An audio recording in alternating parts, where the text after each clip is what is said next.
What is up, everybody? Welcome back to my channel. If you are new to it, my name is Dane Thompson and this is my YouTube. I am actually at Pat and Steel this morning. I'm going to get some pipe and some plate and some mesh and see if we can't put all those things together, mix them together in a big pot and get some safety in my wife's rig, and then hopefully maybe add some to my car. So let's go see what they got. Hopefully we can get some steel and get this party started.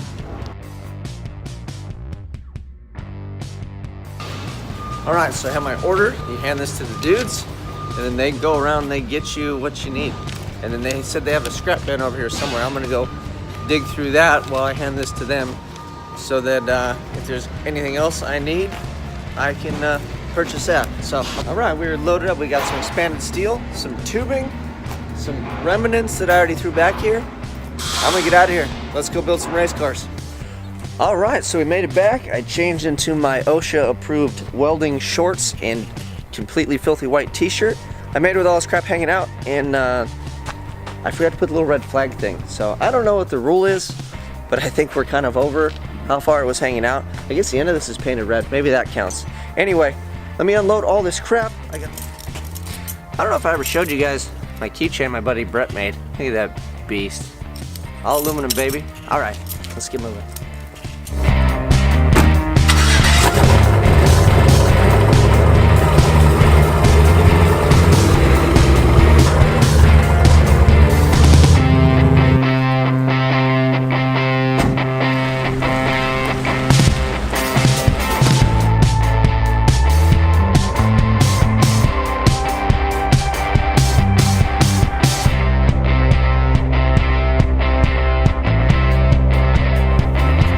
Alright, so what we have here is I've identified a spot that I think, you know, structure-wise is one of the best places to put the bar. It's called a spreader bar. It's going to go in between this pillar and the pillar on that side of the vehicle.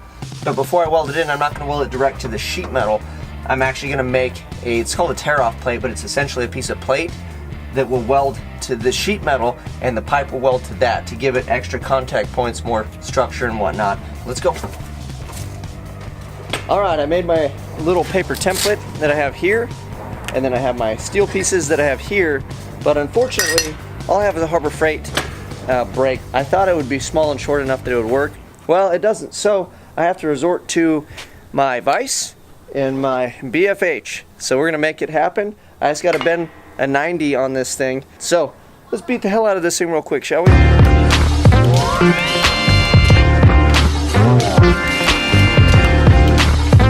Well, I think that'll work.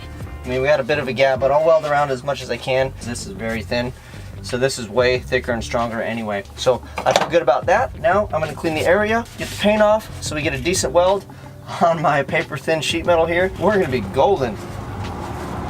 So we have the spreader bar in place with the little plates that I made. I'll give you guys a walk around on that. I'm going to order some lunch for delivery, so I don't have to stop the party train. We're going to keep on rolling. But now that I have that, I think I'll get the seat over here and kind of see where we're at and where she would sit and all that fun stuff. Let me show you guys what we got accomplished, and we're gonna keep on rolling. Check it out. 1/8-inch plate, and then this thing is like schedule 80. That thing is ridiculously heavy. And then this guy. Obviously we're not fully welded.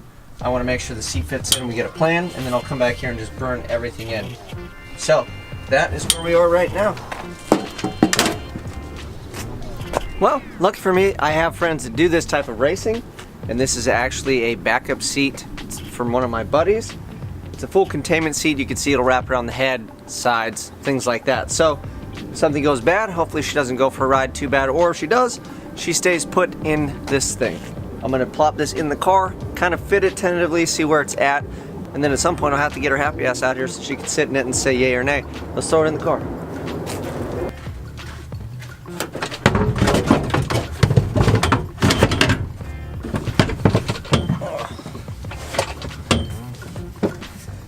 Good Lord. Well, I am eye level with the center of the steering wheel.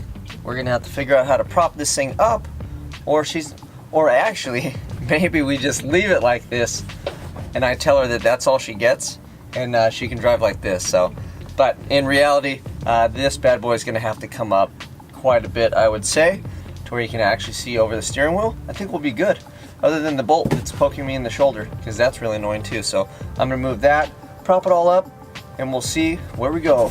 Boom, boom, boom. Later, boss.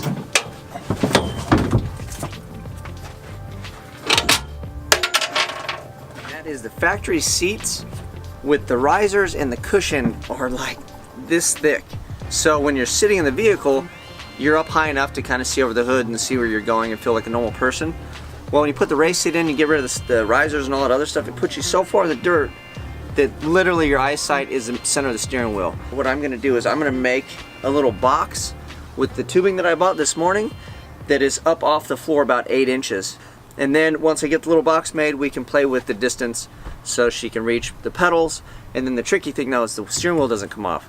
And it's a containment seat, so she still has to be able to get in and out and control the vehicle. A lot of the time they have a removable steering wheel, so that way you can remove it, get in, and then when you sit down, you're close enough and everything's comfortable. Well, in this case, this doesn't get moved. We will see what kind of fun that is. So I'm gonna go cut a couple sticks, make some legs, and make some stanchions, and we're gonna keep on rolling.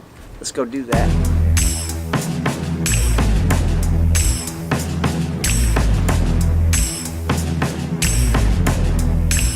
Alright, so if you look behind me, I have a seat tentatively in place. I put some little runners out, and then now I'm going to have my wife climb in, and then she can get the distance for the pedals so she feels comfortable. I mean, you're not going to be 100%. This isn't like you're just cruising down the street. It needs to be accessible, but you got to be able to get in and out.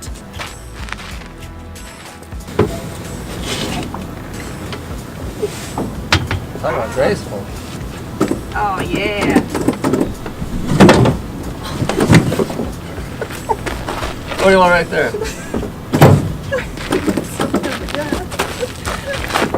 I think I'm gonna mount it just like that. Alright, come on. Don't put your. Hold on. Oh, swivel. Yeah, swivel seats and race stuff. Now, I got the stanchions and a little standoff riser, I guess you could call it, for the seat to sit on. The seat actually bolts in, so this will all get welded, and then the seat will actually get bolted here. And then I have to do a standoff off the back so it doesn't rock back and forth. It holds the top of the seat as well. So I'm going to fit the seat again. I will mark the holes, drill them out tentatively, throw some bolts through so it kind of holds it. Then my wife can sit in it one more time, see if it's good, and then we'll shut the door and see if she can do it all over again. Let me get that seat mounted in here, drill some holes. My favorite, drilling holes. Drilling holes is the worst. Anyway, back to it.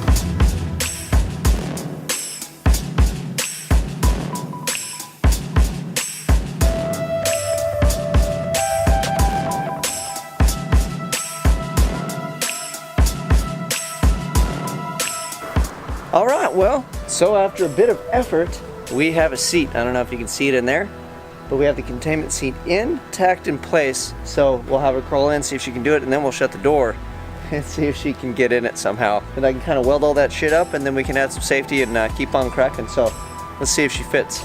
What are you doing over here, child labor? Are you cleaning?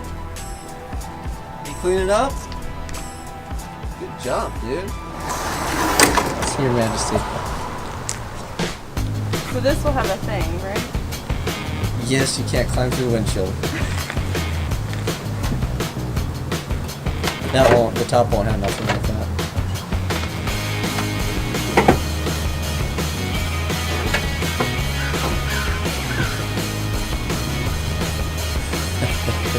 Graceful. Well, looks good. I think we did good. She approves and she fits. So the next step is for me to get cracked and weld some stuff up. She's so gonna smush me. She's so gonna smush me. Like Bo and Luke do. Oh, so not even graceful. Oh, please. I got it. That's what happens when you're scrawny. Skinny guys are made to drive race cars, honey. See? Skinny guys are made to drive race cars. Like this. Number one. Number Actually, nothing. This is number 2 car. Number 2. Number 1 car's over there. You got your rear view kinda, you're good. That's where I'm not gonna be. That's where Flossie's gonna be, right there in your rear view. No, you're gonna be put in the wall by your wife. Alright, Christy. That's enough. Back to work. Alright, so quick update on where I'm at. I made these little standoff stanchions, and these are for the front of the seat, where the seat kicks up. I'll show you. And then there's 2 holes right here. So I put a bar across here that I'm going to have to weld, and then the little standoffs will weld to this and then bolt to the seat. So then we'll have 5 points of contact on the seat. And then I welded them fully because they're going to be sitting like this in the core. And then obviously getting underneath that and trying to do that to it is a pain in the ass. And then I only have to weld the one side. It'll be good. So well, it's getting late in the afternoon. It's like 7 o'clock. I had a friend stop by, however, and give me most of the stuff I need for a multi-point fuel injection swap on the CRX. So that was awesome. And I chewed up a bit of time BSing with him because it was so cool of him to come all the way from like LA area, and he dropped the stuff off. He's like, "Here you go, dude. Hope this helps. If you need help installing it." I'm like, yeah, I probably do, because I forgot a lot of that stuff. I used to do Hondas a long time ago. I don't remember any of it. Anyway, I got a seat. We're in here. All the points needed to mount this are done. The only thing I have to put a couple little stanchions to really secure this thing, but that is it. I mean, this seat is in, and she is ready to roll. So other than that, we'll burn all this stuff in. Hopefully add some bars on the side tomorrow. Maybe work on some bumpers. And I got to get the screen thing in here. I'm just going to see how far I get. So hopefully you guys stick around.